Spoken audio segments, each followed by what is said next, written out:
Hello. Fair, thank you.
Everyone good to go? Happy to start with broadcast. Hello, Ryan. How are you? Good, thank you. How are you? I'm okay. How did you get the short straw today? How did I get the short straw? Ask him. I don't know. Talk to me a little bit about where your head's at with this one. Obviously, all the sort of excitement of Haiti and being up there is in the past. Now, is it more about the focus on Morocco? And I guess that sort of idea of the excitement of Scotland being in the competition, it's now about, right, actually we're in it, but we want to do something. Yeah, that's exactly it. I think obviously the excitement and stuff of the Haiti games obviously died down now. It was an incredible night and one we were all buzzing with the result going into it. We put a lot of pressure on ourselves and knew how much that kind of game meant to everyone and for us moving forward in the competition. So we've done that. We've given ourselves that chance now, and now we need to go and grasp it. And the first chance to do that is Friday night against Morocco. Some of the narrative has been that the pressure's off a little bit because this isn't the first game back at a World Cup, but it's against a team like Morocco. Does it feel that way for the players? Again, we put the pressure on ourselves. I think everybody said going into it we're desperate to get out of the group. I think it's a tough group when you look across, all the groups and all the games that have been played so far. I think the standard, especially in the other game, was very high. So it's going to be a very tough game on Friday. I think we knew that going into the draw. So looking forward to it. But like I said, yeah, we put the pressure on ourselves to try and get out of this group. How much of an opportunity? You've had a bit of downtime to actually watch some of the other games in the competition. And what have you thought about it overall? Good. It's obviously amazing being part of it and getting to play in it and participate in it. But obviously you get the days when you kind of chill out a bit and you turn back into a spectator a little bit and you're chilling with the boys watching the games and like last night watching Messi kind of do his thing, stuff like that. It's just incredible, whether you're playing it or not, to watch that kind of stuff happen is pretty immense and plays a massive part in why this tournament's so special. So yeah, pretty surreal, to be honest. Ryan, the manager went with two up front against Haiti. If he was to put an extra midfielder in, how much would you like to link up again with Lewis Ferguson in that midfield? Because it seemed to work well in some of the warm-up games.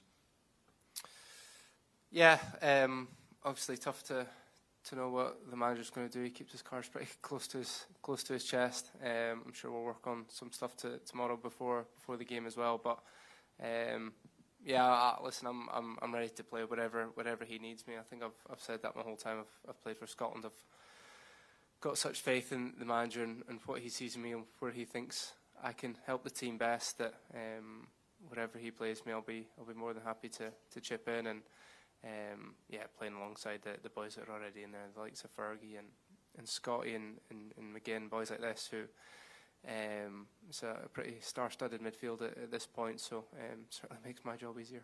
Is that going to be important though, because against a team like Morocco, Scotland can't afford to give anything away when you see their talent? Yeah, absolutely. And the thing we take confidence from is we've come up against teams that are as good as Morocco in recent years and gone toe-to-toe with them. So that's where we need to kind of draw confidence from. We're not naive enough to think we're going to go and dominate possession and limit them to zero chances. We need to keep those numbers as low as possible and do our bit when we do get the chance to hurt them. This could be your 70th appearance for Scotland. When you go back to Pittodrie, that first appearance, to think of how you've developed, but not only that, there's a lot of players that are still playing now as well. Just how do you try and characterise or sum up the journey you've been on, be it from Serbia or getting into the first Euros, the second Euros, and now the World Cup?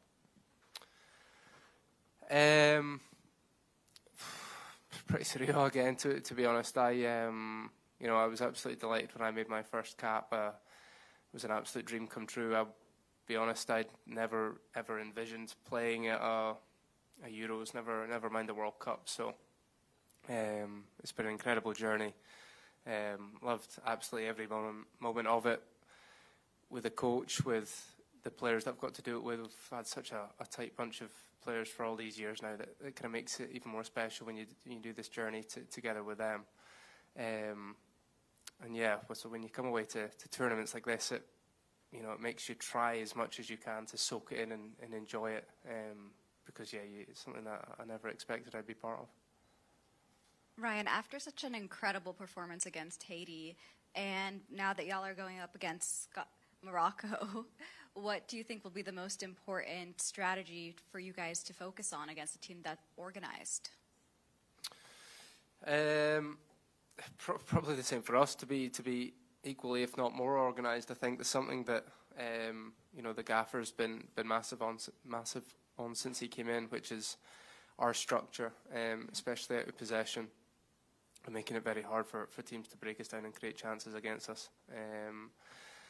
International football is like that. I think where quite a lot of games go down to the wire and there's not too much in it. So hopefully when we come up against the big teams, we can be on the right side of that line and cause them one or two problems ourselves.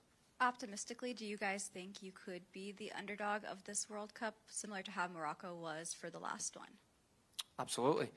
I think we've got to think like that, to be honest, especially after the first result. We're trying not to get too ahead of ourselves, but at the same time you've got to draw confidence from that and kind of ride the wave a little bit.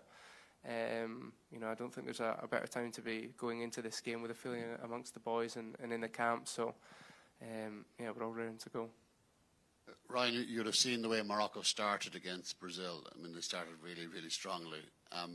How important do you think that first 20, 25 minutes is? Because they're probably going to come at you like a hammer and tongs. Yeah, obviously plays a big part as well with the the kind of hydration breaks in this World Cup. You can almost split the game into kind of fours now, and you just need to get through each period and know you get your break.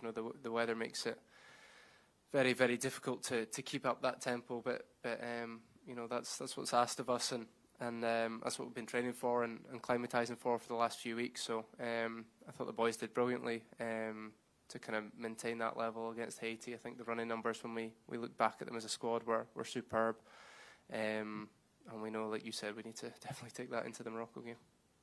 We saw yesterday that some of the big boys really came out to play with Messi, with Mbappe, with Haaland. How much fun is it being in a tournament where all these guys are doing their stuff? Yeah, it's exactly it. Like I said, when I was younger, I idolised Messi growing up. So to think, you're playing on the same kind of stage as him now, is pretty cool, especially the age he's at, and watching him do his thing last night was unbelievable, and the others as well that you mentioned. I think everybody has that feeling now when you're playing on this stage that literally all the eyes across the globe are watching you. So you're just desperate to try and make a name for yourself. And just finally from me, in terms of starting a game or finishing a game, Steve spoke last week about the finishers, the importance of the finishers. Would you prefer to start, if you can't play 90 minutes, would you prefer to start or finish? I honestly don't mind. Good question, though. I'm not too sure, to be honest. I think the manager's been very, very big, especially since we've come into the camp, and and making everybody realise that, you know, every single person in our squad is going to be needed at some point, whether some boys play 3, 4, 5 minutes. Some players might play every minute, but everybody's got a massive part to play. And to be fair to the boys, I think everybody's taken that on and doing their bit so far. We'll move on to the embargo.